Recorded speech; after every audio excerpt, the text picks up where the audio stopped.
일단 교수님 함께 이렇게 정책 대담을 할 수 있게 돼서 너무 좋고요. 그리고 제가 그 교수님의 그 스웨덴 패러독스라는 책을 제가 깜짝 놀란 게 여기 나오는 거의 모든 얘기에 제가 다 동의가 되는 얘기들이었어요. 그래서 잘 읽었습니다. 첫 번째 제가 좀 드리고 싶은 말씀은 우리가 보통 이제 프랑스 대혁명 말씀도 하셨는데 아래로부터의 혁명과 아래로부터의 에너지를 보통 개혁의 원동력으로 얘기하는 게 보통 이제 약간 이제 정설이잖아요. 책을 보면서 그 영국, 스웨덴, 미국의 공통점을 위로부터의 지속적인 개혁 혹은 뭐 질서 있는 개혁 성공한 점을 상당히 중시하거나 평가를 하시면서 위로부터의 개혁이 엄청 중요하다. 그리고 그 위로부터의 개혁의 요체는 권력이 먼저 개혁하는 거다. 그래서 정치 개혁이 선도해 나가거나 아니면 뭔가 뭐 솔선해 나가야 된다. 뭐 이런 이제 말씀을 주신 거가 좀 기억에 남았습니다. 그래서 저는 그 점에 대해서 정말로 이제 교착 상태를 보여주고 있는 이 상황에서 우리가 뭐를 이제 먼저 할 거냐 해서 위로부터의 개혁이라고 하는 화두를 던지셨는데 저는 그게 지금 상황에서 약간 되게 재미있고 또 약간은 마음이 약간 설레었어요. 이걸 한번 고민해 보면 좋겠다. 한국에 있어서 위로부터의 개혁의 어떤 로드맵, 전략 이런 걸 먼저 한번 좀 던져주시고 저도 한번 그 의견을 한번 보태면 어떨까 싶은데. 네, 좋은 지적해 주셨고요. 책을 일단 뭐 꼼꼼히 이렇게 읽으셨다는 데서 또 저도 저자 입장에서 감사 말씀드리고요. 또 거기에서 또 영감을 또 얻으셨다고 하니까 더 또 막 좋은 책임감도 느끼면서 또 더 좋은 글을 써야 되겠다는 또 책무를 느끼게 됩니다. 어쨌든 감사 말씀드리고요. 책을 쓰면서 저는 더하는 거 없이 빼는 거 없이 있는 그대로를 여기서 체험한 대로 느낀 대로 가리키면서 또 많은 정치인들을 만나면서 느꼈던 대로 그 예로 삼아 가지고 이제 했고 또 한 가지가 제가 이제 책을 쓰면서 또 가리키면서 아이들과 함께 같이 이제 토론하면서 얘기하는 것이 우리가 지식 체득 혹은 미래를 이해하고 또 미래에 대해서 꿈꾸고 하는 데는 일단 기본적으로 세 가지로 접근해야 된다. 하나는 우리가 과거에 축적해 놓았던 어떤 그러한 여러 가지 그 현상 속에서 역사적 현상 속에서 무엇을 우리가 얻고 배울 것인가에 대한 지점 말이죠. 그래서 우리가 투사적 방법으로 한번 해보면 우리가 배울 것이 나온다라는 것과 또 한 가지가 이제 정치학이나 사회학 기본적으로 사회과학에서 얘기하는 이제 그 개념 위주로 해서 접근해 보면 이론이 나오거든요. 이론은 개념들이기 때문에 넣었다 빼었다 혹은 컨트롤도 해봤다가 그러니까 통제를 해보죠. 통제를 해보았다가 또 직접적으로 한번 이렇게 평행적으로 나와봤다가 혹은 우리가 흔히들 얘기하는 X1, X2, X3 쭉 봐가지고 같이 한번 투입해보고 하는 그런 방법도 있고요. 인과적 방법으로 투입해보고. 그런데 결국은 이론적 방법으로 우리가 또 많은 그 시사점을 얻을 수 있고요. 또 한 가지는 현장에서 체험해보지 않은 사람들은 전혀 알지 못한다. 과거를 모르고 이론은 몰라도 현장에서만큼은 최고의 지식을 가지고 있는 분들이 많습니다. 그래서 이 세 가지를 우리가 결합해보면 우리가 미래를 얘기하고 또 우리가 무엇이 문제인지에 대한 진단을 하고 하는 것들이 가능한데 관심을 가지고 천착했던 것이 뭐냐 하면은 스웨덴 정치인들, 정치에서 우리가 매일같이 TV를 켜서 뉴스를 보거나 혹은 토론회를 보면 정치인들이 나옵니다. 근데 그 정치인들이 나와서 하는 그 토론들이 이 세 가지를 담고 있어요. 왜냐하면 각계 전문가에서 오신 분들이기 때문에 역사학자도 있고 혹은 현장에서 했던 현장 전문가들도 있고 또 학자들도 있고 말이죠. 그러다 보니까 정치인들의 그런 그 모습들, 토론하는 모습들이 국민들이 필요로 하고 또 듣고 싶어 하고 미래에 대해서 고민하고 현재 문제에 대해서 고민할 때 정치인들이 전달해주는 그 모습들이 그 말들이 거기에서 힘들을 참 많이 얻는다. 저는 이것이 어떻게 보면 정치 현장에서 해결해 줘야 할 부분인 것인데 미국과 영국과 스웨덴 예를 말씀을 주셨지만 아까 말씀 주신 이제 프랑스 혁명이나 혹은 우리나라의 다양한 4.19 혁명부터 해가지고 촛불혁명까지 쭉 이제 진행해 왔지만 아래로부터 혁명 혹은 국민들이 요구하는 것은 왜 요구가 될 것인지 한번 생각해 보시면 사실은 위로부터 개혁이나 혹은 정치인들이 알아서 다양한 제약들이나 역사적 발전 과정 속에서 혹은 사회 변화 과정 속에서 거기에 발을 맞춰주지 못하는 그런 법안이 있다든지 법률이 있다든지 라고 해가지고 생활에 불편하거나 삶의 현장에서 어려움을 겪는다든지 한다면 이건 정치적 해결의 문제거든요.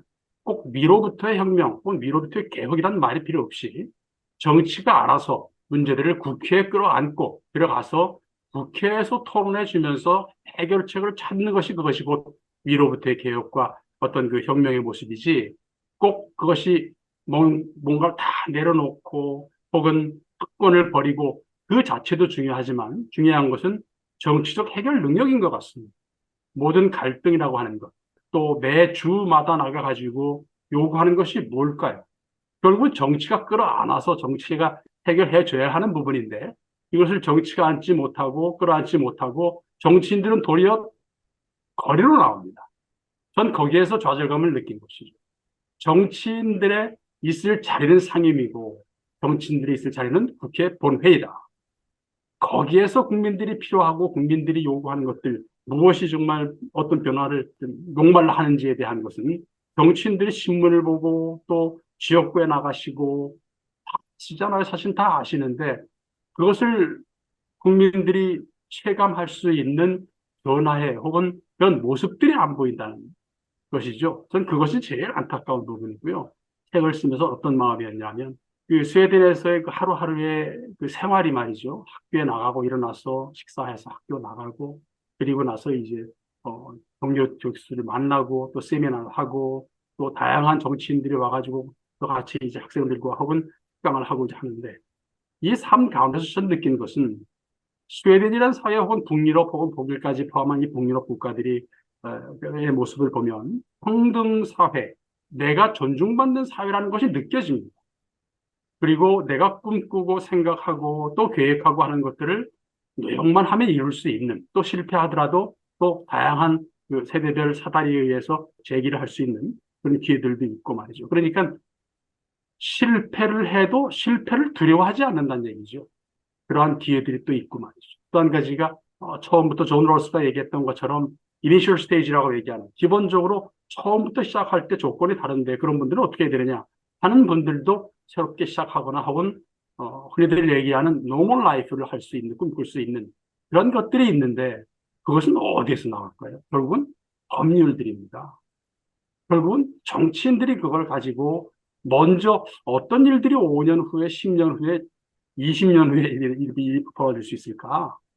미래 사회는 어떻게 변할 것인가? 이런 것들을 챗 GPT를 가지고 정말 한번 우리 정치인들이 나와가지고 국회에서 혹은 상임위에서 이런 내용 가지고 한번 얘기를 하면 우리 국민들이 그건 뭐 내가 생각도 못했던 얘기구나. 나는 이제 그런 어떤 그런 나름대로의 정치적 책임감 내지는 어떤 대화의 시작, 그 다음에 그런 노력들이 쌓여서 저는 정치의 변화에 어떤 그 기틀이 마련되지 않겠나 싶은데 너무 큰 화두로 꽃 내려놓기, 꽃철폐라는 것은 밑에서부터 요구하는 걸 겁니다.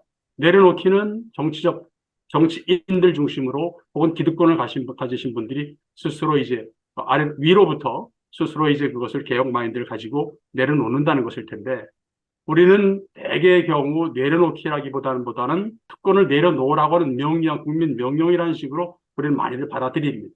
그래서 이제 이런 것들이 저는 그래서 좀 쉽게 생각하면 정치인들이 좀 정치를 모든 사회적 문제들과 현안들을 정치로 끌어안아서 또 한 가지가 가장 중요한 것은 지금 당장 해결책을 내놓으라는 것도 물론 그들 얘기하는 우물에서 숨기고 찾는 것처럼 그런 분들도 계시지만 중요한 것은 물을 일단 길어 올라야지만 그리고 물을 끓이고 물을 데워서 밥을 넣고 짓고 나서 밥을 먹고 나서 숭늉이 나오는 것인데 시간적인 것이 필요하지 않겠습니까? 저는 그런 차원에서 정치가 일단 한번 첫 단추를 깨워보자는 것이죠.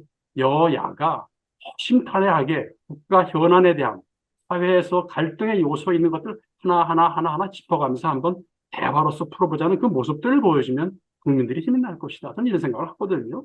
너무 큰 화두로 접근하지 않아도 정치가 사실은 정치인들이 할 일이 상당히 많을 것 같은데 이런 것들을 조금 저희들이 국민들이 많이 목말라 하지 않나 이런 생각을 합니다. 요약을 해서 말씀을 드리면, 그러니까 일을 제대로 하는 정치가 가장 기본이 된다, 중요하다. 정치에게 주어진 일을 제대로 하자. 일하는 정치, 문제 해결의 정치. 이런 정치의 본 모습으로 돌아가자. 뭐 이런 말씀이신 것 같아요. 그래서 그거는 뭐 너무나 이제 좋은 말씀이고 꼭 필요한 말씀이라고 보고, 저는 사실 정치한테 뭐 거대한 역사적 변화의 과업을 맡기는 게 아니고, 지금 말씀하신 이 수많은 사람들의 땀과 눈물이 섞여 있는 그 요구와 불만들을 하나로 모아서 미래를 빚어내는 그런 한 발 한 발의 노력들을 정치가 끊임없이 해주고 있는 것. 뭐 당장 답이 안 나오더라도 그걸 보지 못하니까 사람들이 정치를 불신하는 거 아닌가. 저는 그래서 이 점은 우리 정치가 해결해야 될 가장 중요한 이제 방향, 숙제, 과제 이렇게 하는 거에 동의하고요. 그래서 제가 이제 민주당에서 최고위원 하면서 우리 정당 혁신 프로그램을 짤 때 유능한 정당이라고 하는 개념을 한번 생각을 해봤어요. 유능한 정당. 과연 유능한 정당은 어떤 정당이냐? 결국 유능한 정당이라고 하는 건 지금 말씀하신 대로 현장에서 문제가 있는 거를 수렴하고 소통을 해서 이걸 통해서 합의를 만들어낼 힘이 있는 그런 능력이 있는 정당이다. 그래서 그런 현장과의 소통, 또 합의를 만들어내는 정치적인 능력, 뭐 리더십, 뭐 이런 것들이 이제 유능한 정당의 방향이 되지 않겠냐, 이런 고민을 하면서 여러 가지 프로그램을 준비한 적이 있는데요. 한번 교수님께 이걸 한번 여쭤볼게요. 제가 뭐 교수님 책을 읽어보거나 아니면 우리가 선진 정치에 특히 이제 북유럽 정치를 볼 때 지금 교수님 말씀하신 이런 정치의 모습들이 잘 보여요. 부럽습니다. 우리도 저 사람들처럼 정말로 간담회나 상임이나 아니면 뭐 저기 의원회관을 통해서 그런 식의 일하는 정치, 문제 해결에 전념하는 정치, 이 거리에 나가고 농성하고 목소리 높이고 하지 않는 그런 정치를 좀 해보고 싶은데, 왜 대한민국 정치는 왜 안 될까요? 왜 이 문제 해결 일하는 정치가 왜 안 되는 건지 한번 말씀을 좀 듣고 싶습니다. 뭐 다양한 원인과 혹은 뭐 방법, 해결책 혹은 여러 가지 이제 그 이야기가 나올 수 있을 텐데 말이죠. 좀 쉽게 접근하면은 한국 정치인들의 입문하게 되는 동기 혹은 목적을 한번 생각을 해보면 말이죠. 스웨덴 동유럽, 저는 이제 여기 이제 정책 박람회 혹은 정치 박람회라고도 합니다만은 알메달렌을 10년 이상을 다니면서 본 것은, 알메달렌 정책 박람회에 가면은 10대 청소년들이 이렇게 어깨띠를 두르고 다니면서 나눠줍니다. 정당 소속들인데, 그럼 청년회에 있으면서 이제 나눠주는 것을 보면, 또 이제 우리 그 청년들과, 얘기를 해보면, 무엇이 관심이 있어서 이걸 하게 되느냐? 그러면은 학교에서 제가 선생님들과 같이 토론하면서 배웠던 것, 그리고 또 엄마 아빠와 같이 나눴던 얘기들을 정치라는 곳에 발을 들여놓고 바꿔보고 싶다는 거예요. 그러면서 이제 현실 정치, 또 제가 자기 자신들이 체험했던 것에 대한 것을 어, 업을 통해서 한번 만들어 보고 싶다는, 이제 그런 작은 소망. 또 한 가지가 이제 정치인에 대한 기본적인 요구나 혹은 여기 이제 그 의원 지원법이라는 것이 제가 책에도 썼습니다만은 아주 가혹하다 할 만큼 특권이라고는 아예 없거든요. 그래도 얼마 전에도 제가 이제 무슨 다른 그 여건 상황이 있어가지고 특권에 대한 얘기를 하면서, 국회의원들은 스스로 특권이 뭐가 있느냐라고 얘기하지만, 예를 들어서 한 가지 이런 것이죠. 제가 얼마 전에 한국 갔다 오면서 느낀 것들이, 패스트 트랙 있지 않습니까? 패스트 트랙이 있고, 그다음에 의원, 말하자면 이제 VIP실도 있고, 일반 국민들은 돈 내고 하든지 아니면 패스트 트랙은 아예 경험도 못 하는데, 제가 스웨덴에서 경험하는 것은 비행기 탈 때 보면 옆에 서 계신 분 혹은 내 뒤에 있는 분이 장관들이에요. 또 국회의원들은 당연한 거고요. 이런 것들이 그냥 생활 속에 묻어 나온 거거든요. 결국은 무슨 얘기냐면, 그래서 책에서도 한 꼭지에 있습니다만 30% 정도가, 349명이 스웨덴에서는 이제 국회의원 정수인데요. 34명 중에서 349명 중에서 한 30명 내지 50명 정도는요. 정치 정말 힘들어서 못하겠다. 너무 힘들어서 못하겠다라고 스스로 떠나는 사람들입니다. 그만큼 정치가 힘들고, 보좌관 한 명 없이 국회의원으로서 정책 그 생산, 뭡니까? 이반도 보면 1년에 60개 정도, 60개 내에서 80개 정도가 나옵니다. 정치의 가장 기본적인 동기가 봉사와 희생을 위해서 시작하는 것인데, 한국 정치인들의 시작은 또 목적은, 정치의 목적은 과연 무엇인지에 대해서 한번 고민해 볼 필요가 있지 않겠습니까? 저는 그래서 한국 정치의 가장 핵심적인 것이 국회의원으로서 단 국회의원 그 배지의 그 상징성과 함께 또 정치인으로서의 어떤 그런 사회적 지위 혹은 어떤 다양한 어떤 그런 역할로서의 그 비중, 이런 것들이 아마 정치인들을 끌어들이는 하나의 중요한 어떤 동기 요인이 되지 않겠나 하는 싶은 점이 있고요.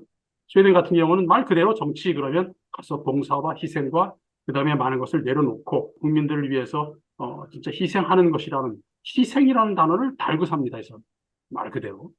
질문은 짧게 주셨는데 그 설명이나 말이 좀 길어졌습니다. 어쨌든 저는 기본으로 돌아가는 정치 혹은 봉사와 희생과 그리고 법을 통해서 국민 삶의 질을 높이고 하는 어떤 그런 정치 기본에 충실하자라는 쪽으로 일단 말씀을 좀 드리고 싶은데, 높은 자리에 올라가면 올라갈수록 좀 겸손해하는 그런 모습들을 보면서 한국과 많이 다르다라는 그런 그 정치 문화적 차이를 좀 많이 체험하면서 느꼈던 것은, 어쩔 수 없이 이 특권이나 혹은 권력이라는 것 측면에서 좀 다른 모습들이 보인다라는 것이고요. 또 한 가지가, 제가 이제 책을 쓰면서 두 가지 개념을 말씀드리면서 그 대비시켜서 설명했던 것이 있는데, 권력과 권위가 있다. 권력은 제도나 혹은 법에 의해서 혹은 자원이라 그러죠. 리소스라 그러죠. 그 자원의 토라 많이 가진 사람들에 의해서 어쩔 수 없이 강요된 충성인데, 권위는 자발적 충성입니다. 너무 따르고 싶고 또 존경스럽고 또 너 롤 모델로 모시고 싶고 하는 그런, 한국은 좀 권위 회복을 좀 많이 노력을 해야 되지 않겠나. 권력이 아닌 권위 회복이 많이 필요한 사회가 아닌가, 좀 이렇게 생각을 하고요.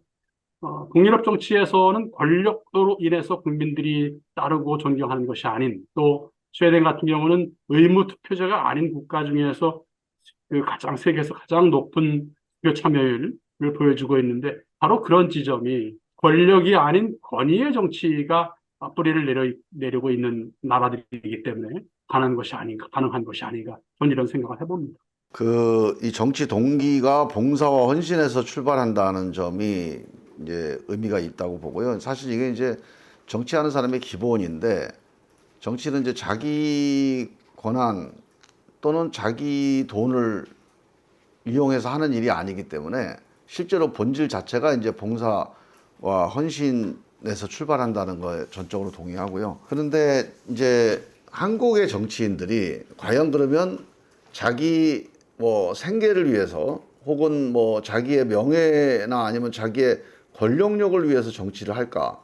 저는 뭐 옛날에는 어떨지 모르겠는데 우리 정치인들도 한 사람 한 사람은 저는 그렇지 않다고 봐요. 뭔가 우리 사회 공동체에 자기가 갖고 있는 역량을 투자해서 기여하고 싶은 생각, 또 우리 공동체를 좀 더 좋게 발전시켜보고 싶은 생각에서 다 정치에 뛰어들 거라고 보거든요.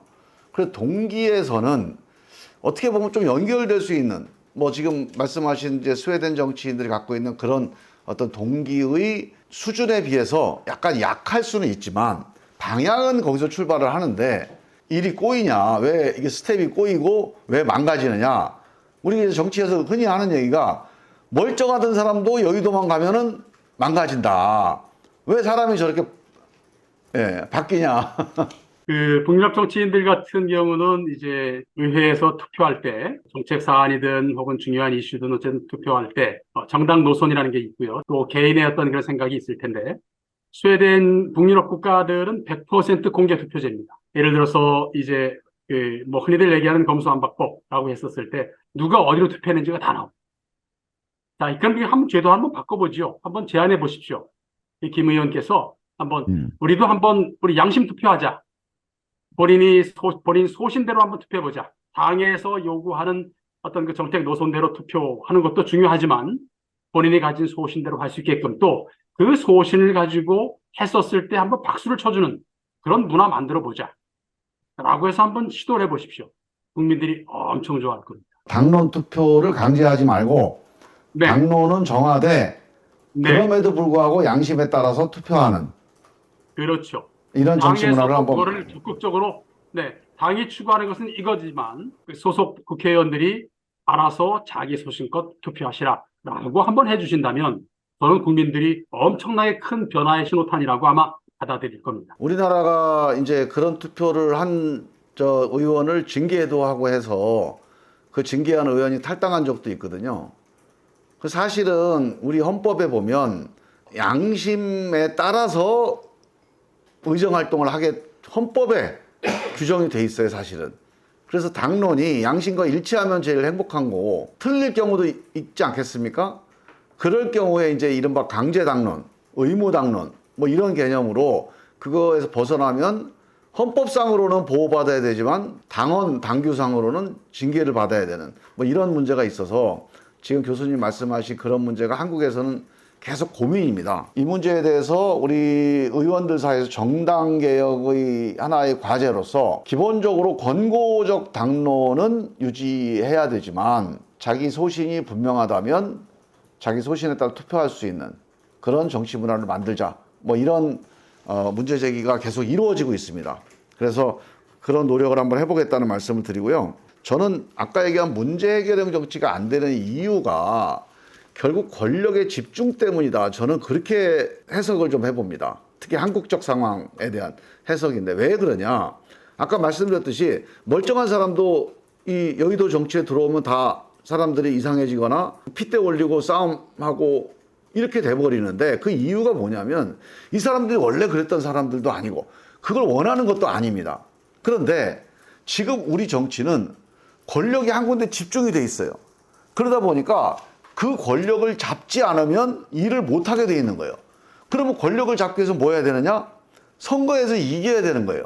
즉 모든 정치 활동이 다음 선거에서 이기기 위한 투쟁에 집중되는 거죠. 그러다 보니까 권력이 하나로 집중되어 있는 이 승자독식의 정치라고 하는 이 본질적인 구조가 많은 정치인들로 하여금 우리가 승자가 돼야 된다. 그렇지 않으면 우리는 아무것도 못한다. 그러니 우리는 저 승자를 흔들어야 된다. 발목 잡기. 아니면 승자가 된 사람은 어떻게든지 우리가 저걸 권력을 나눠주지 말고 우리가 주도해서 성과를 내야 된다. 독주. 이 독주와 발목 잡기 악순환이 4년 내내 선거 때 6개월이 아니고 4년 내내 반복되고 4년 내내 정치의 1번 목표가 다음 선거에서 승리. 그러려면 상대방을 어떻게든지 깎아내려야 되는 상대방에 대한 네거티브. 이게 정치의 어떤 기본적인 룰이 돼버린 거죠. 아마 제가 죄송스러운 말씀인데 우리 최 교수님이 이제 민주당에서 만약에 공천을 받아서 국회의원이 당선됐다. 가정을 해보면 우리 최 교수님도 1년 안에 그 문화에서 야 이거 못 해먹겠다. 그러실 수도 있겠다는 생각이 들 정도로 정말 훌륭한 분들이 정치권에 왔다가 실망하고 그만두신 분들이 많거든요.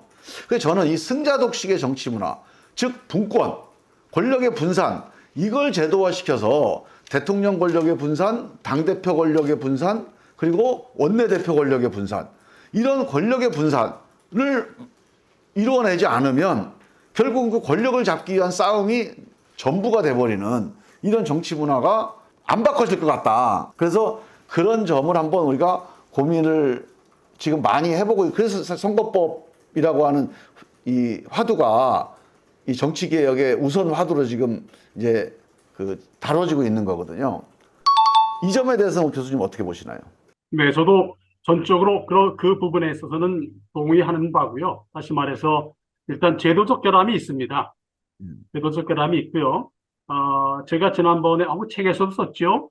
책에서 쓴 것이 강의할 때도 쓰고 연구할 때 제가 사용하는 것인데 제도에는 2의 30승계의 조합이 있다. 그래서 그걸 보면 10억 개 이상이 나온다. 다양한 제도의 결합, 조합 가능성이 있는데 어떤 나라든 벗어날 수 없는 것은 대통령제와 의원내각제입니다. 양당제와 다당제일 거고요. 또 한 가지가 이제 비례대표제와 다수대표제, 단순 다수대표 혹은 절대 다수대표제 이렇게 할 텐데, 자 이런 것들을 쭉 해보면 말이죠. 어떤 나라는 똑같은 제도를 가졌는데도 잘 이루어지는 경우가 있고요. 예를 들어서 영국 같은 경우는 흔히들 얘기하는 승자 독식 체제입니다. 그런데도 웨스트민스터에서 정치하는 거 보면 참 시원합니다. 뭐 하원의 의정이 그러죠. 질서 질서 그러면서 말이죠. 오더 오더 그러면서 큰 소리 치면서 웅성웅성 거리면 이쪽에서 섀도우 캐비넷하고 캐비넷 의원들이 앉아가지고 토론하는 그런 모습들. 승자 독식 체제가 있는 두 나라의 비교를 보면 거기도 권력 집중돼 있습니다. 정당 대표에게 집중돼 있고 원내 대표에게 집중돼 있고 그럼에도 불구하고 한국과 다른 모습은 뭘까? 저는 그 옷을 입고 있는 사람들의 정책 능력과 혹은 토론 능력 혹은 어떤 그러한 것들이 배려되어 있지 않겠는가 그런 생각을 하거든요. 저는 제도가 물론 문제입니다. 한국 같은 경우는 많은 부분에서 제도 개혁을 통해 가지고 권력을 분산시키는 부분 필요합니다. 또 한 가지가 중앙에만 집중돼 있고 지역에는 여전히 재정적인 측면이든 권력적인 측면이든 인재들이 중앙으로 모이는 것이라든지 대학 교육도 마찬가지 모든 게 다 중앙에 있습니다. 국가를 한번 새롭게 한번 시작해 보자는 그런 생각으로 접근해 보면 대통령 권력 집중뿐만이 아니라 혹은 아까 말씀 주신 당 대표, 원내 대표 등등 해서 몇몇 사람들 소수에게 집중되어 있는 권력을 나누면 가능할 것이다라고 보는데 더 중요한 것은 저는요. 어떠한 제도가 있든 관계없이 그 제도를 운영하는 사람들의 능력과 자세가 가장 중요하다. 저는 이렇게 보거든요. 다시 말해서 지금 하나의 그 국회의원 한 사람으로서는 처음 큰 원대한 꿈을 가지고 뭔가 한번 개혁을 혹은 내가 사회생활을 통해서 한번 개혁해보고 직접 한번 해보고 싶은 것들을 국회에 들어가서 해보겠다라는 일념으로 들어왔는데 1년 만에 아마도 좌절을 느끼고 아마 똑같은 사람이 될 것이다라고 말씀하셨지만 역으로 한번 이렇게 생각해 보시죠. 몇몇 뜻 있는 분들이 매일같이 정책 토론을 해가면서 우리 국민들과의 만남 매주 한 번씩 혹은 한 달에 한 번씩 몇몇 정치인들이 정책 공부를 통해서 나온 내용들을 가지고 한번 현안들을 가지고 말이죠. 이런 가지고 고민해 봤습니다. 그리고 이런 걸 가지고 한번 우리가 여야 허심탄회하게 한번 토론해 보고 싶습니다. 이런 다양한 국민들이 접할 수 있는 어떤 그런 정치인들의 변화된 모습들을 보여주면은요. 권력이 아닌 권위가 주어진다고 저는 봅니다. 이것이 인기의원으로 갈 수 있고요. 다양한 기회, 다양한 채널들이 많습니다. 그런 것들을 정치인들이 하는 모습들을 저는 보지를 못하겠다. 나오면 몇몇 키스피커들이 나와가지고, 자기 주장만 하고 들어가는 어떤 그런 모습들을 많이 보는데, 우리 국회에서 얼마 전에 선거 제도에 대해서 토론하는 걸 제가 한번 봤습니다. 선거 제도만 해도 수백만 권의 책이 있습니다. 수백만 개의 세계 최고 권위의 저널에 발표됩니다. 그것을 읽고 토론하는 것인지, 제가 항상 하는 얘기는 당사자들은 절대 자기 스스로에게 해당하는 그런 제도를 바꾸면 안 된다는 것이 제 지론입니다. 이권에 관계되어 있는 사람들은 반드시 다른 사람에게 주게 돼 있거든요. 이것을 국회가 우리를 하고 있다. 조금 더 전문적이고 정책이나 제도나 또 현재 현안들이나 미래 먹거리나 산업이나 4차 개혁이나 챗GPT나 뭐 다양한 이슈거리들이 있는데 이런 것을 가지고 국민들에게 조금 더 허심탄회하게 나와서 자주 다른 여러 가지 채널을 통해서 혹은 국회 토론을 통해서나 이런 모습들을 보여주면요. 저는 한 사람에게 집중되어 있는 권력이 한 사람 한 사람의 능력 있는 정치인에게로 이전될 것이다 저는 봅니다. 임명권은 당대표 혹은 공천권은 당대표가 갖는지는 모르겠지만 들어와서 활동하는 사람들의 그 능력에 따라서 권력이 아닌 권위를 획득하고 국민의 인기를 가질 것이다. 저는 이렇게 보거든요. 저는 그래서 권력을 영위하시는 분들이 권력에 취하지 마시고 정책과 또 다양한 현안과 제도에 대한 고민과 이런 것들을 가지고 학자들과 아주 부단히 한번 토론해 보시고 국내 학자만 가지고 한계가 있으시다면 세계 석학들을 모시고 한번 그런 것도 한번 해보시면 좋을 것 같다는 생각이 듭니다. 선거 제도 개혁할 때 한번 세계적 석학 한번 모시고 한번 해봐도 괜찮지 않겠는가. 전 국회의원 참가하는 데서 말이죠. 왜 이런 것은 안 하고 당사자들은 절대로 할 수 없는 것인데 본인들에게 해당하는 것을 본인들이 바꿔보겠다는 것은 사실은 게 말이 안 되는 부분이고요. 제도 물론 문제 있습니다. 제도 개혁 해야 됩니다. 다양한 지점에서 다양한 국민들의 여론의 총론을 모아서 우리가 해왔던 87 체제 이후에 우리가 실수했던 것들을 다시 한번 점검해보고 우리 역사 한번 다시 한번 들여다보면서 다양하게 성공했던 케이스도 한번 보면서 우리 현재 경제 수준 또 우리나라 국민 수준 어떤 이런 것들에 맞는 제도는 무엇일까 한번 총론적으로 한번 토론해 봐야겠다. 이것도 역시 국회에서 담당해야 할 부분입니다. 저는 그래서 권력이 집중돼 있음만을 우리가 선포하지 말고 그 가진 권력으로 어떻게 하면 국민들에게 더 좋은 내용으로 우리가 접근해서 더 좋은 토론으로 봉사하고 그러면서 국민들과 함께 호흡할 수 있는 어떤 그런 여건을 마련해 줄 수 있겠는가. 역시 그것은 한 사람 한 사람들의 국회의원들의 재량과 능력이라고 저는 봅니다. 그래서 제도 개혁 중요하지만 더 중요한 것은 한 사람 한 사람 한 사람의 조금 더 적극적인 노력들이 필요할 것 같고 또 한 가지가 뜻있고 또 생각이 있는 여야 의원들이 모여서 조금 더 자주 또 웃는 모습으로 토론하는 또 논리와 또 핵심적 가치로 토론하는 그런 모습들을 좀 많이 보여줬으면 좋겠습니다. 예, 아주 좋은 말씀 감사드립니다. 교수님 책 중에 인상적이었던 대목이 민주 그 헌법 개정을 위한 위원회, 국회위원회 또 입법위원회 뭐 이런 형식의 제안을 하신 게 있어요.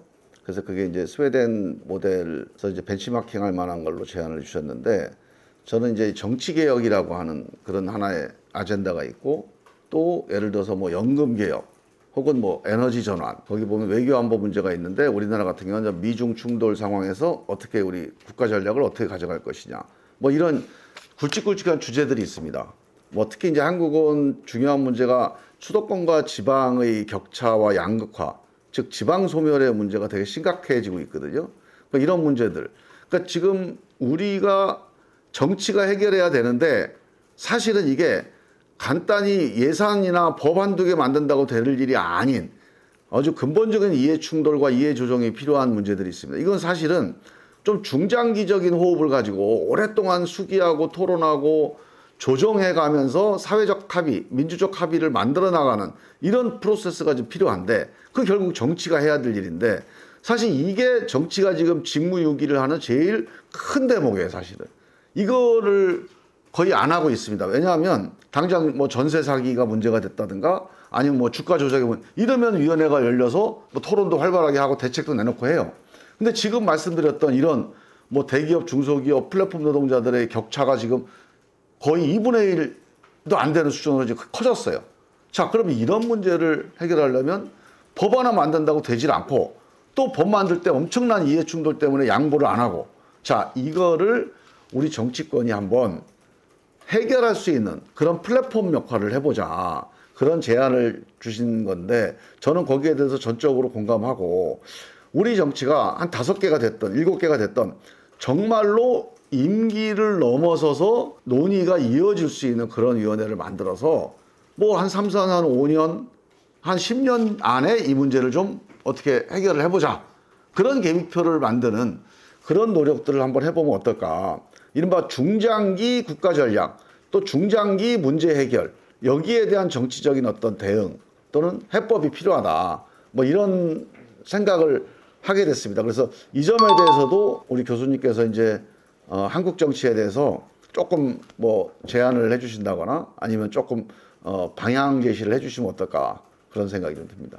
그 아주 중요한 포인트를 말씀해 주셔서 감사드리고 정치가 그 사회적 현안과 갈등 이슈들을 담아내지 못한다, 끌어안지 못한다는 그런 측면을 정확히 어떻게 보면 이 지점으로 연결되는 이 꼭지와 연결되는 것이 아닌가 싶은데 말이죠. 현안이라고 하는 혹은 현재 혹은 미래에 있을 갈등 요소들은 결국은 정치적으로 풀 수밖에 없거든요. 정치적이라고 하는 것은 결국은 합의 내지는 협의 과정을 통해서 합의에 이르고 그 합의의 결과가 결국은 법안이거든요. 법 개정이든 혹은 법 제정일 겁니다. 여기에서 다양한 이제 이해 당사자들이 나옵니다. 그럴 수밖에 없죠. 여기에서 과연 솔로몬적인 그런 해안이 있는 것인가? 당장은 없습니다. 있을 수 없습니다. 그래서 해보자는 것이 동일업식 모델인 것이다. 한 10년, 15년 꼴로 한 번씩 권력조사위원회라고 있습니다. 권력조사위원회는요, 이게 권력이 도대체가 어디에 집중되어 있나, 헌법 정신에 구현되는 정치를 하고 있나, 라는 것을 조사하는 위원회입니다. 이 위원회는요, 한 200명, 300명, 1000명 가까이 엄청나게 많은 인원들이 한번 동원돼가지고 2년에 걸쳐가지고 세미나도 하고 전국을 돌면서 국민 여론조사도 하고 또 워크숍도 하고 국내 전문가들뿐만이 아니라 다양한 이해 당사자들, 이익단체들 그리고 새 해외 각각들 이런 분들을 모시고 하는 그런 것인데 모든 것이 지금 당장 반드시 해야 된다는 어떤 그러한 위기적 심리가 있죠. 빨리 해결해야 된다. 빨리 할수록 충분히 생각을 못하는 그런 다양한 또 문제들이 생길 수 있고요. 모든 문제에는 원인이 있는데 그 원인에 대한 파악을 우리가 제대로 해야 된다. 단기적으로 해야 될 것이 있고 장기적으로 해야 될 것이 있고 또 장기적으로 우리가 전혀 생각지도 못했던 것이 툭 삐져나온다. 예를 들어서 그런데 얘기하는 부작용이라는 것은 우리가 의료계에서뿐만이 아닌 정치에서도 있을 수 있거든요. 부작용이라는 것이 있고 도저히 생각 못한 것들. 제가 한번 예를 들어서 이런 것이 있죠. 카타리나가 들어왔었을 때 그 이전에 30년 전에 이미 카타리나와 같은 그런 그 큰 거대한 태풍이 올 것을 대비해서 그 뚝을 막았었답니다. 근데 그 당시 최고였는데 그것을 막지 못하고 그 결과적으로는 엄청나게 큰 피해를 입었는데 그러면 30년 전에 했던 그런 해결책이 왜 그때 제대로 하지 못했냐는 그런 어떤 그런 요구가 나오거든요. 무슨 얘기냐면 그 당대에서는 최고의 결정이라고 했을지도 모르지만 이것은 예상 못하는 부분이거든요. 바로 이런 부분들이 이제 우리가 다양한 목소리를 들어보고 이슈를 한번 점검해보고 부작용은 뭘까? 생각지도 못했던 문제는 뭘까까지 생각하려면 지금 당장 가지고 그러니까 협의와 합의만 가지고는 안 된다는 것이죠. 그래서 저는 시간적 여유를 가지고 천천히 가지만 이것은 천천히 가는 것이 아니다.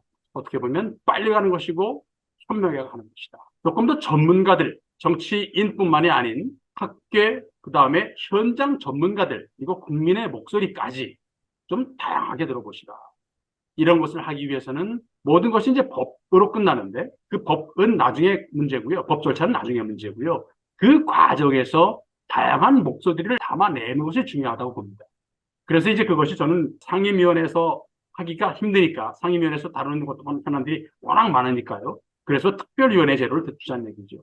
그 현안에 딱 맞는 특별위원회를 두어서 스웨덴 같은 경우는 이것이 벌써 몇백 년 전통이 있고요. 특별위원회라는 이름으로 SOU라고 하는 이제 그런 이제 그 마지막 그 리포트를 내는데 그 SOU라고 하는 이름으로 제가 그 책국지에 다뤘죠.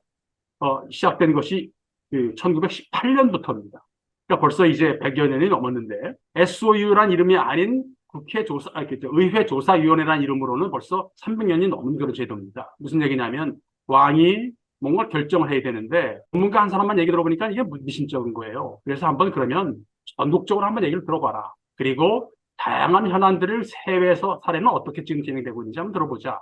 라고 해서 한번 1년의 시간을 줍니다. 이 사람은 다니면서 다양한 사람도 만나보고 세미나도 해보고 해외도 다녀보고 이러면서 결론을 냅니다. 여기 이제 스웨덴의 한 가지 핵심은 결론을 내지 못하는 것이 있습니다. 예를 들어서 각 정당들이 이제 8개 정당들이 들어와서 위원회에 들어왔다면 안 되는 정당들이 있거든요. 그러면은 합의되는 사항만 먼저 그럼 결론으로 내라. 그리고 합의되지 못하는 사항들은 그러면 일단 유보적인 결론으로 하라. 그래서 이건 지속적으로 토론할 것으로 해서 그럼 부록으로 붙여라. 뭐 이런 것들이 여러 가지 방법들이 있거든요. 빨리 가는 것이 늦게 가는 것이다. 저는 이렇게 봅니다. 왜냐하면 많은 문제점들을 안고 있는데 그 문제점들은 다 보지 못한다. 또 한 가지 이해 당사자들을 다 만족시킬 수 없습니다. 누군가는 반드시 지금 예를 들어서 간호사법 보십시오. 이게 갈등을 해결한 겁니까? 갈등을 더 양산하고 있죠. 그렇다면 시간을 두고 만약에 1년의 시간을 두고 2년의 시간을 두고 만약에 했다면 어느 정도는 서로 합의를 보고 어느 정도는 서로 손해를 보고 어느 정도 선에서는 아마 합의를 볼 수 있는 것이 있을 텐데 왜 밀어붙였을까? 이런 것들이 아마 스웨덴식으로 접근했다면 1년의 유예기간을 두고 다양한 채널을 통해 가지고 목소리를 들어보고 이해 당사자들 목소리뿐만이 아닌 국내 현안 이슈뿐만이 아닌 해외 사례는 어땠는지 유엔이 193개국 회원입니다. 그러니까 의원 내각제든 대통령제든 제도로 구현되고 있는 민주주의 국가가 한 40여 개 국가가 됩니다. 40여 개 국가 혹은 OECD 국가들의 사례는 어떤지 그다음에 사례 연구도 한번 들여다보고 그럼 시간이 필요합니다. 국민 여론도 들어보고 전국을 돌면서 한번 세미나도 해보고 이렇게 하면 1년 이상 갑니다. 그런 다음에 그 다양한 목소리를 부록으로 집어넣습니다. 참 대단하죠. 이 다양한 목소리들을요 그냥 버리는 게 아닙니다. 다 레코딩 돼가지고요 전부 다 부록으로 들어갑니다. 이게 이제 또 한 가지가 마지막 제출되는 그 내용을 가지고 다시 레미스라고 하는 국민 여론조사 마지막 한 번 더 합니다. 그래서 다양한 목소리 채널을 또 한 번 들어봅니다. 이 내용을 가지고 결론을 냈습니다. 목소리를 주신 분들이 다시 한번 적극적으로 의견을 주십시오. 그러면 또 한 장 페이지로 아주 요약된 내용을 또 써서 보냅니다. 이게 레미스 과정이거든요. 의견 수렴. SOU가 나면 레미스가 나옵니다. 1년에서 2년 정도 걸리는데 1년 정도의 조사 기간, 1년 반 정도의, 아니죠. 반년 정도의 레미스 기간, 그리고 반년 정도의 마지막 입안 과정을 거쳐서 2년 정도 걸리면 이제 하나의 이슈에 합의가 봐서 국회 상임위원회에 올라옵니다. 바로 이런 과정이 과학화된 정책 과정입니다. 본보기로 우리 김 의원께서 아주 그 사회적 갈등 요소들은 한번 몇 가지 추려서 실험적으로 한번 해보자. 현안만 가지고 한번 해보자. 라는 법안을 한번 내보시면 좋을 것 같습니다. 그렇게 한번 시도를 해본다면 저는 이것이 아까 말씀드린 것처럼 빨리 가는 것이 늦게 가는 것이다. 다양한 문제점을 안고 있기 때문에 천천히 가는 것이 빨리 가는 것이다. 왜냐하면 미래의 혹은 이해 당사자들이 부딪힐 것을 이미 그 위원회에서 담아내기 때문에 정치에서 수렴되지 않겠나도 이렇게 생각합니다. 조금 더 빨리, 조금 더 구체적으로, 조금 더 한번 구상해 보시고, 한번 이것을 뭐 그릇으로 담아내면 좋지 않겠나 싶습니다. 예, 알겠습니다. 제가 이제 이런 문제의식하고 약간 그 상통하는 문제의식이 이제 사회적 대화위원회를 만들자 이런 뭐 법안들도 있고요. 국가 공론위원회를 만들어서 주요 갈등 현안에 대해서 어떤 공론의 틀을 만들자 뭐 이런 또 이제 제도적인 대안도 있어요. 그런데 이제 지금 기존에 있었던 공론위원회나 사회적 대화위원회하고 뭐 의미상으로는 상당히 좀 뭐 비슷하긴 한데 굳이 이제 우리 교수님께서 제안하신 이 SOU, 이 국회 특별위원회를 만약에 제안한다면 기존에 있었던 사회적 대화나 뭐 민주적 공론위원회와는 달리 이거는 국회의 의사결정을 전제한 또 국회의 의사결정을 도와주기 위한 예비 활동으로서의 어떤 뭐 임무 혹은 뭐 그런 뭐 위치 규정 이런 것들을 하면은 조금 차별화되지 않을까, 뭐 의미 부여가 좀 현실적으로 되지 않을까 하는 그런 생각이 들어서 저는 상당히 좋은 제안이라고 생각을 하고요. 사실은 국회 특별위원회 제도가 있어서 국회의원들이 기존 상임위 말고 이런 현안과 뭐 중요한 아젠다들을 다루는 특별한 위원회를 운영하는 거는 현행 국회법상에서 해왔는데 지금 그거는 사실상 의원들이 참여하는 상임위에 준하는 위원회거든요. 그런데 지금 교수님 말씀대로 의원들이 상임위에서 최종 입법 논의를 하기 전에 충분한 사회적 합의를 숙성시킬 수 있는 그런 방식의 특별위원회를 전문가 중심으로 구성하는 것은 저는 새로운 제안으로 한번 충분히 추진해 볼 가치가 있겠다. 그래서 국회의원들이 조금 뭐 우스갯소리로 국회의원들이 일을 안 해도 여기서 논의가 무르익어서 국회의원들이 의사결정을 안 할 수 없게 만드는 그런 압박 요인도 되지 않을까 하는 그런 생각도 좀 해보고요.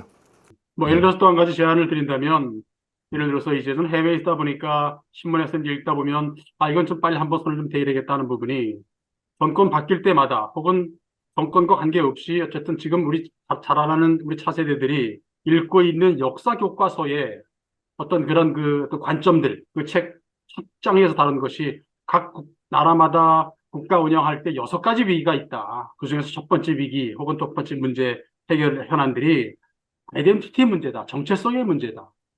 역사에 대한 공통된 인식 없이 어떻게 우리 미래 세대들을 하나의 어떤 목소리를 가진 한국인으로 혹은 한국적 가치를 교육시킬 수 있을 것인가. 그래서 역사편찬위원회에 우리의 역사적 인식을 함께 공유할 수 있는 것들을 우리가 한번 구성해 봐야 되지 않겠는가. 예를 들어서 뭐 어떤 장관이든 뭐 누구든 들어올 때 민주당에서는 질문하는 것이 5.16 혁명, 5.16은 혁명입니까 아닙니까? 꼭 얘기하는데 5.16 혁명이랄지 4.19 혁명이랄지 혹은 일제시대 때의 어떤 그런 문제랄지 혹은 친일이랄지 또 한 가지 임시정부 임정에 대한 어떤 것인갈지 각각의 정권들이 어떤 그 정체성 문제 가지고 다양한 행사나 이런 것들에 대해서 혹은 어떤 이슈에 대해서 하나의 목소리, 또 한 가지 6.25도 있죠. 6.25 문제 가지고도 또 많은 또 논쟁을 합니다. 이런 것들이 왜 있을까요? 바로 이런 지점들이 결국은 정치에서 해결해 주지 못했기 때문에 그랬습니다. 정치에서 이걸 담아가지고 한번 하나로 우리 한 목소리, 우리 한민족, 우리 대한민국의 정체성이라는 것은 이겁니다. 라고 하는 것을 역사 교과서에서 하나의 책은 아니더라도 다양한 다양한 뭡니까 시각은 있을 수 있지만 우리가 한 민족으로서 하나의 국가의 어떤 그런 국민으로 사는 입장에서 미래 세대의 경우는 그런 것들이 상당히 시급하다. 그래서 정체성 문제, 이 문제 가지고 정체성위원회, 정체성 바로잡기위원회 혹은 정책서 토론위원회 우리가 한번 해봐야 되지 않겠나.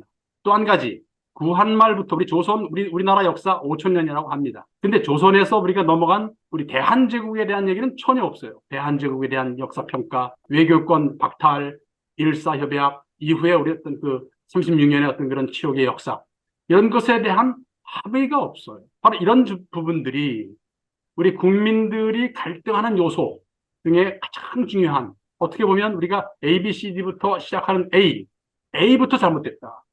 정체성부터 우리가 제대로 합의를 하지 못하고 학교 현장에서 혹은 국회에서조차 상임위에서조차 새로운 장관 임명할 때마다 나오는 질문들이 국민들을 헷갈리게 합니다.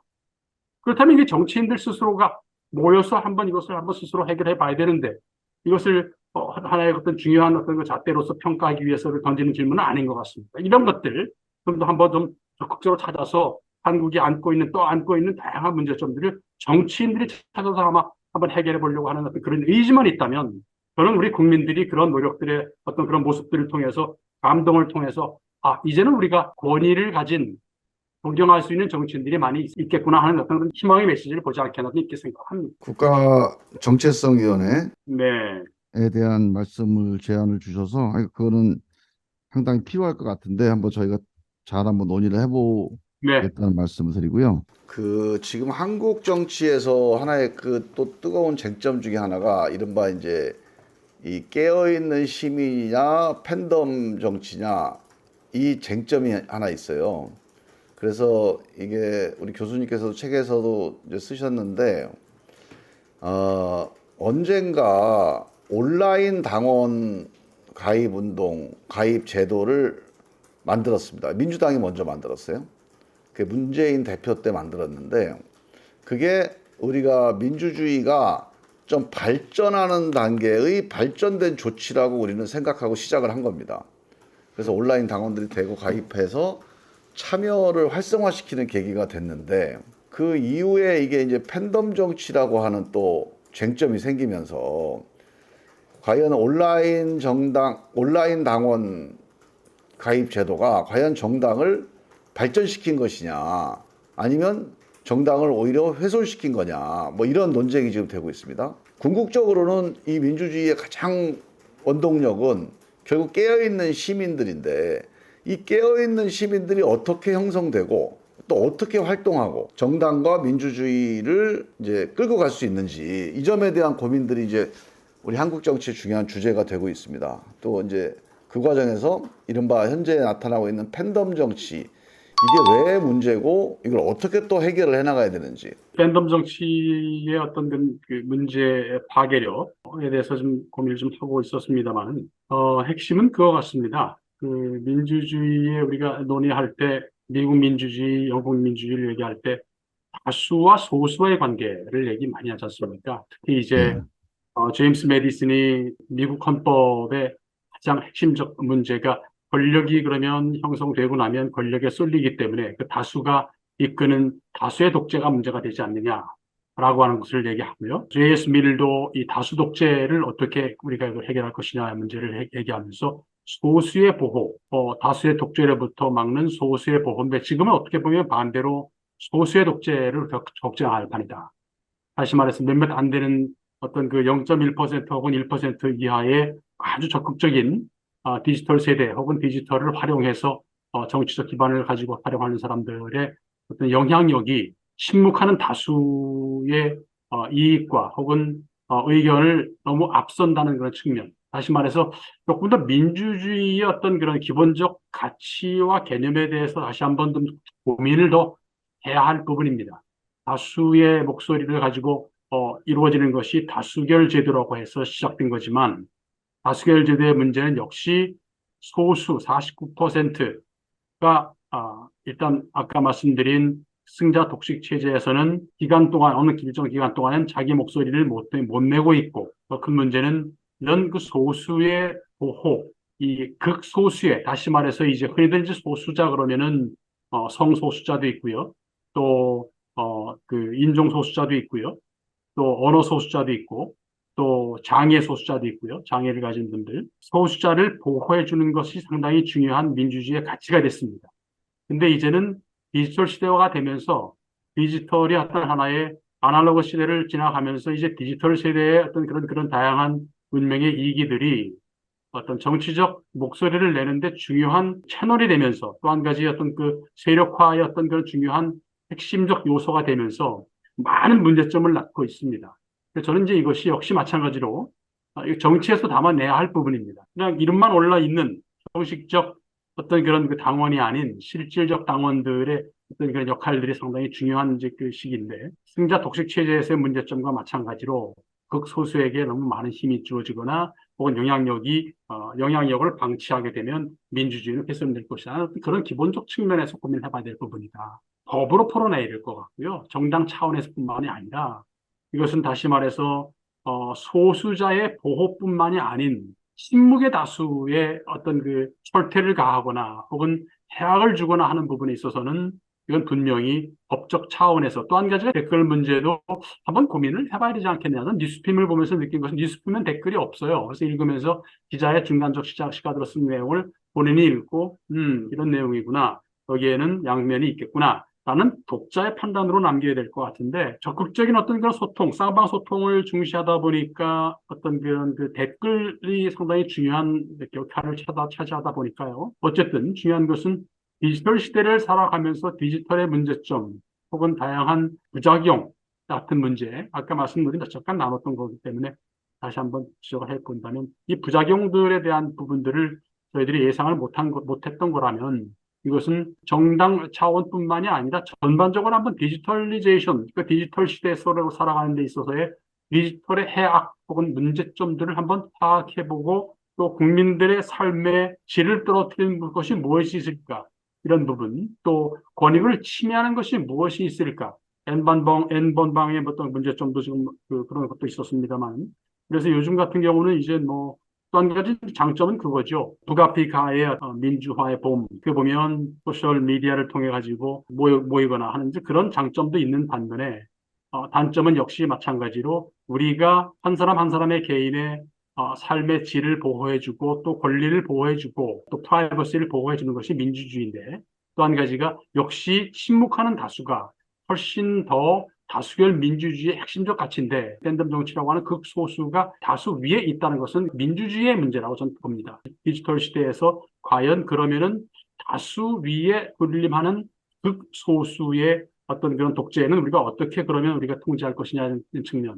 민주주의적 가치, 정책 결정 과정의 어떤 그런 큰 틀 속에서 접근을 좀 해보시면 아마 해결책이 나오지 않겠나 싶고요. 스웨덴 같은 경우도 뒤에서 숨어서 그 인신공격, 그 다음에 성희롱, 그 다음에 성과 관계된 다양한 어떤 그런 문제점들을 보호하기 위한 법안들이 상당히 많이 이제 여기 그 법안들이 만들어지고 있거든요. 그런 측면들, 다시 말해서 디지털 시대에서 우리가 지금 안고 있는 다양한 문제점들을 중에 하나로 우리 국회의원 차원에서 당 차원에서 조금 더 고민해 보시면서 그 일환으로서 한번 대책을 대안을 한번 더 고민해 보신다면 좋은 해결책이 나오지 않겠나. 그러면서 하나의 그것이 모범이 된다면 또 다른 정당도 따르고 또 다른 차원에서도 또 파급 효과가 있지 않겠나 이런 생각을 해봅니다. 예. 우리 저 스웨덴에도 일반 그 네티즌이나 일반 사람들이 인터넷에서 댓글을 많이 다나요?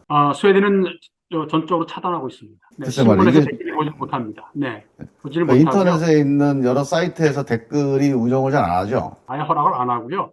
네. 그리고 이제 본인이 하고 싶으면 신문 이제 독자란 이런 데 쓰는 경우가 많죠. 그래서 역시 예. 독자란이 역시 여기 크게 활성화되고 있고요. 또 한 가지 이제 목소리를 내기 위해서 또 혹은 인권에 대한 측면 혹은 본인의 어떤 그 이익 침해랄지 이런 것들은 국민청원 제도는 없지만 국민 옴비즈만 제도가 있고 우리나라도 뭐 권익위원회가 있죠. 그런 것처럼 예. 이제 그런 쪽으로 이제 하고 있고 언론과의 소통은 쌍방이 아닌 차단이 돼 있습니다. 차단이 돼 있고 인신공격이나 어떤 그런 네거티브 이펙트가 훨씬 더 많기 때문에 그런 측면에서 차단했다는 그런 쪽에서 법안이 만들어졌고요. 그래서 미디어 쪽에서는 하고 싶어도 법으로 금지하고 있습니다. 아, 법으로 금지하고 있습니까? 이 팬덤 정치와 관련해서 이제 중요한 쟁점 중에 하나가 당원 문제거든요. 당원. 그러니까 당의 주인은 당원이다. 그래서 당원이 대통령 후보도 뽑고 국회의원 후보도 뽑고 당대표도 뽑고 해야 된다. 그래서 이 당원들이 어떤 주권 행사를 하는 거를 이제 중시해서 그런 이제 당원 중심의 이 투표 제도가 이제 대거 도입이 됐어요. 근데 이제 이 과정에서 기존에서 대의원 제도가 약간 어떻게 보면 좀 무력화돼 있거든요. 대의원들은 뭐 소수가 약간 어떻게 보면 당원들 뜻을 왜곡할 수 있으니 당원들이 다 주도해야 된다. 뭐 이런 식의 이제 논리가 아마 이제 지배를 해온 것 같은데 여기서 문제는 이제 당원들이 한 6개월 정도밖에 안 된 당원들 그리고 실제로 모여서 토론을 하거나 활동을 하지 않고 그냥 온라인상으로 가입하고 유튜브 듣고 이 정도의 당원들 어떤 의사결정을 주도하게 됐을 때 생길 수 있는 문제점 뭐 이런 것들이 이제 지금 여러 가지로 이제 쟁점이 되거나 고민거리가 되고 있습니다. 그래서 이 당원 중심의 정당 혹은 당원 주권 이 문제에 대해서는 우리가 민주주의 정당의 어떤 바람직한 방향이라는 관점에서 어떻게 어떤 질서를 세워나가야 될지 한번 여쭤보고 싶어요. 저는 좀 에피소드로 말씀드리면은 저는 이제 스웨덴 정당 체제가 어떻게 돌아가는지 한 5개 정당의 당원이 돼본 적이 있습니다.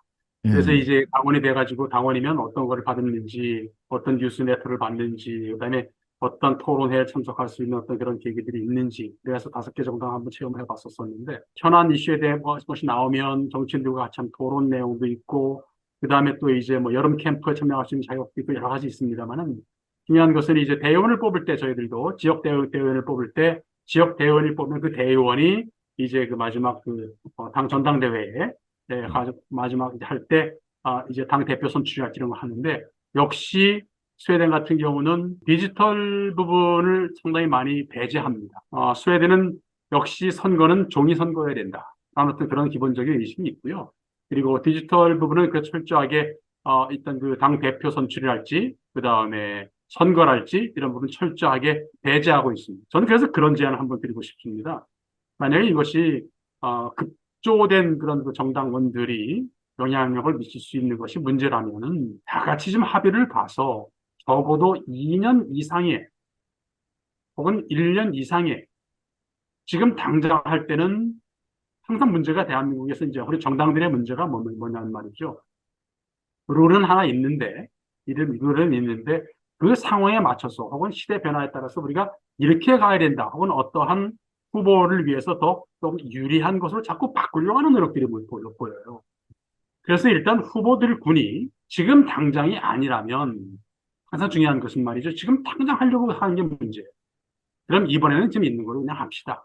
혹은 모든 사람들이 원한다면 바꾸되 이젠 불문율로 합시다. 불문율로 하고 2년 후 혹은 4년 후에부터는 정확하게 2년 자격을 가지고 유지했던 분들에게만 투표권을 주자랄지 말이죠. 그러니까 항상 유예기간이라는 것을 한번 도입을 하면 가능합니다. 지금 당장 하려고 그러니까 이해 당사자들이 이익 보는 사람이 있고 손해 보는 사람이 있다 보니까요 문제가 되거든요.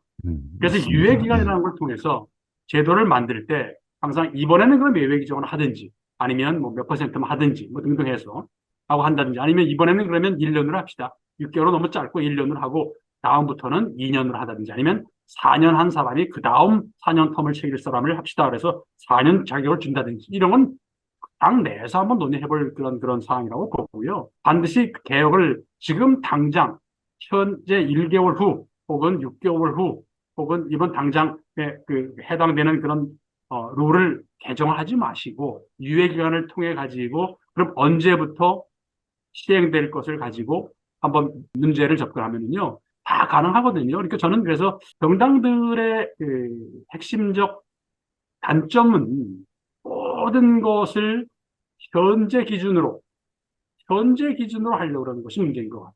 현안을 바꾸기 위해서는 반드시 개혁위원회를 임명해서 조금 더 시간 텀을 두고 한번 우리가 해안을 모아보자. 라는 그런 제안들이 더 제가 보기엔 더 중요하지 않나.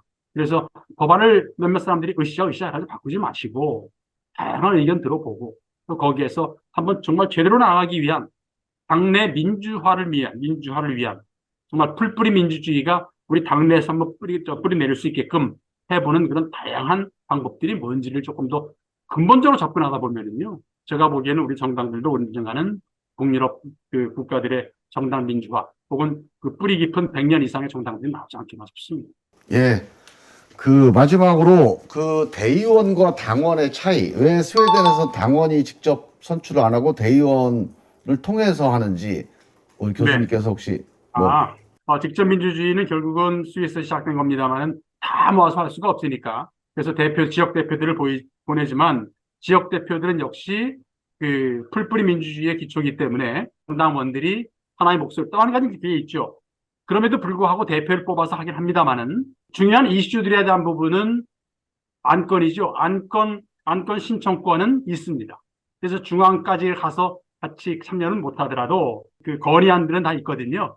대신 이제 우리 대표들이 모여서 투표하는 것들은 직접 민주주의의 폐해 혹은 문제점 때문에 이제 그렇게 하죠. 대신 똑같은 그러니까 하나의 목소리를 내 가지고 올라가죠. 그 대표들이 가가지고 자기의 어떤 그런 그 주관이나 그것이 아닌 지역구의 목소리를 하나의 목소리를 가지고 올라간다는 측면. 이것은 어떻게 보면 민주주의가 제대로 이루어지지 않고 또 혹은 그것을 믿지 못하거나 신뢰가 없으면 이것은 이루어질 수 없기 때문에 결국은 중요한 것은 풀뿌리 민주주의도 중요하지만 신뢰 정치를 어떻게 우리가 뿌리를 내리게 하느냐 부분들을 좀 다양하게 고민해 봐야 되지 않겠나 싶습니다. 한국에 오시면 또 직접 만나 뵙고 또 네, 오늘 못다한 얘기 좀 풀어보도록 하겠습니다. 그러시죠. 예, 네, 오늘 너무 오랜 시간 좋은 말씀 주셔서 감사드리고요. 오늘 네, 말씀 주신 감사합니다. 거를 잘 담아서 제가 한국 정치에서 좀 실현해 볼 수 있는 방안을 한번 찾아보고 다음에 또 네, 상의 한번 드리도록 하겠습니다. 네, 보이지 않는 곳에서 뜻 만드신 분과 지속적으로 이렇게 조금 더 내 외연을 확장하다 보면 이것이 이제 물방울처럼 커질 거니까 너무 크게 그냥 뭐 큰 이슈를 시작하지 않더라도 그렇게 하시다 보면 국민들이 결국은 귀를 열고 눈을 뜨고 보는 사람들이 많습니다. 근데 그런 모습들을 좀 자주 좀 이렇게 이슬비에 옷 젖듯이 좀 보여주시기 바랍니다. 알겠습니다. 너무 네, 감사합니다. 예, 네, 오늘 감사합니다. 감사합니다. 종합뉴스통신사 뉴스핌 20년. 이제는 성년으로 성장했습니다.